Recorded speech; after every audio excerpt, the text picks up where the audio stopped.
Hello, and welcome to the Church of Fuck You. I'm St. Patrick. Well, I figured today was as good a day as any to do my whole video on why it's great to be fat. Now, I'm not talking about super obese, where like you can't see your feet, you can't tie your shoes, you can't even walk up a flight of stairs. I'm talking about regular obese. I'm talking about just have a little spare tire around your tummy. You know, a little extra meat, a little padding on your body. You know, just some meat on your bones, as that we would say. Now, I know some of you skinny people are like, ugh, that's disgusting. That is just, ugh, I can't believe that. Ugh, that's just gross. Okay, first of all, fuck you. And we're going to move on to the fact that, yes, it is great to be fat. And I'm going to give you the top 5 reasons. Now, believe me, there are plenty of reasons it's great to be fat, but I'll just give you the top 5. Number 5, we are really hard to kidnap. Now, there are certain people in this world you can walk in, throw them over your shoulder, go to your car, throw them in the back of your Honda Civic, drive off with no problem. If you try to kidnap one of my people, one of the chunkies, you're gonna need more than a motherfucking Honda Civic and a shoulder.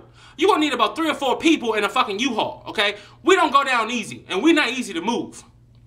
Number 4, we are deceptively strong. Now, this is mainly for the guys. I mean, I know some girls out there who are a little chunky and they strong, but for the guys, people normally don't fuck with big people. Now, I know some women may say, oh, that's a fat guy. She may hit on him and beat on him and all that other stuff until he knock her ass out, and I'm not condoning any of that. But normally, guys don't fuck with big guys. Why? Because they watch that strongman competition on ESPN, and if you notice all them big motherfuckers on there throwing up, you know, throwing 200-pound boulders over, you know, 20-foot tall walls and shit, and bench pressing, you know, cars and shit, they're not all the muscular, you know, cut, ripped up dudes. They're just the big, average-looking dudes that look a little chunky. Until you put something in front of his ass and he hurl that shit like a fucking frisbee. Yeah, it's really good to be big because normally people don't fuck with you. And I'm not saying this in all cases, but normally people don't fuck with you because they know you pack a punch. You know what? I'll describe it as this. Fucking with a fat person is like fucking with a white boy in a trench coat. Everyone knows there is something under that layer that they have on top. There is something under that layer that will fuck you up. All right, number 3. Now, I think this is fitting and perfect for a day like this. Number 3.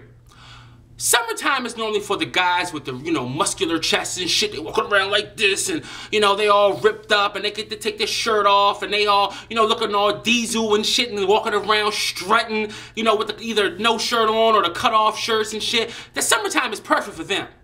But see, now, this is our motherfucking time. This is the fat person time. Because when your girl comes in the house and it's motherfucking 2 degrees outside with a wind chill factor of -4, she don't want that bony ass dude to hug up on her. Why? Because he's probably as cold as her motherfucking ass. She want to lay next to a radiator. She want to lay next to something that has so much heat that the sun borrows the heat from it. That's what I'm talking about. And that's what us big guys have. And even saying with the girls, your skinny man walk in the house, he don't want no skinny ass girl because she gonna freeze the fuck out of him more than, you know, anything. He want to lay next to some heat. He want to lay next to some cushion. Same with the chicks.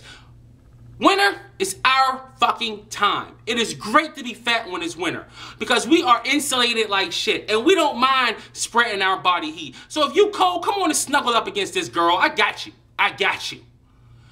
Number 2, speaking of being insulated, we can survive the fuck out of a famine. If there's ever a famine, and believe me, I'm not saying the world's coming to an end, but if we keep growing at the population rate that we're growing, there's going to be a big fucking famine because we just can't continue to feed, you know, 10 to 15 to 20 billion people, okay? It's not that much processed food in the world. So eventually there's going to be a famine. And while all you skinny motherfuckers, you know, will die out in 2 weeks, we'll be fine. We have backup. We have reserves. All right, we have an extra cheeseburger somewhere in our stomach that we can hold on to when that famine hits. See, what's going to happen is after 2 weeks, all the skinny people are going to be dead because they have nothing to, you know, hold on to. But after 2 months, we're just going to look normal. We'll just look like how you look now. So we'll be fine. Right, famine. We're fucking famine proof, okay? Can't kill us, motherfuckers. All right, we have reserves in the tank. Number 1 reason. Now, don't get offended by this if you're skinny. You know, I don't even fuck if you do. So what? Shut the hell up. You're skinny, you can take it. Fat people are the best lovers by far. By far. Now, I'm going to break it down for you real fast why I know for a fact this is true. Start with the ladies. Fat girls will generally do anything to keep their man happy. anything. And I'm telling you this. Anything. They don't have boundaries. They don't have, well, I don't want to do this, or I don't want to do that, or I don't want to try this, or I don't want to try that. Because for fat girls, and again, for fat guys, and I'll explain it to you like this, we have been inundated with so much with nonsense about us being unattractive. No one wants us. No one wants the fat person. No one wants the fat person. No one wants the fat person. So when we ever get it, like a girl, or we ever get a guy, and we like, oh my gosh, this person wants to sleep with us, we go fucking all out. Because one, we don't know if this shit's ever going to happen again. And two, we want to put it in your brain that we are the best ever, because the next time you go back to that skinny person, or the next time you go back to that other person, you're going to think in your brain, yeah, that fat motherfucker, he fucked the shit out of me. I'm going back to him.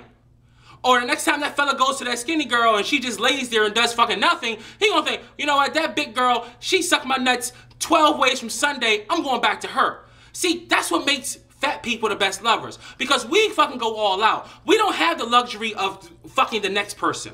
Because in our brains, we don't think there will be a next person. So on that person that we have right there, we go all out. So fat girls, dude, I'm telling you, they will do anything to keep their man happy. Anything. They don't have boundaries. They don't have the stupid shit that some skinny girls have. I'm not gonna say all, so don't get offended. Some skinny girls, they have boundaries. They have rules that they follow, and they don't want to do certain things. Fat girls don't have that shit. For the guys, dude, let me tell you, we are the best fucking lovers you will ever even imagine. We will do anything. We will lick anything. We would fuck you 12 ways from Sunday sideways. Why? Because again, we're mentally fucked up as well. We don't think we could ever get another chick, so we go overboard. But I'm telling you, there's not, and we appeal to every kind of woman imaginable. If you're fat, we can handle it. If you're skinny, we got enough meat for the both of us. If you're a lesbian, fuck it, we come with the, the built-in breast. We have the breast and the built-in dildo, and we even throw a stick on that bitch for you to say, feels real, feels lifelike, just to make you feel comfortable, lesbians, because we're here for you. That's why we're the best. All right, man, that's it. Thanks for watching. Thanks for listening. This is St. Patrick. I'll see you later.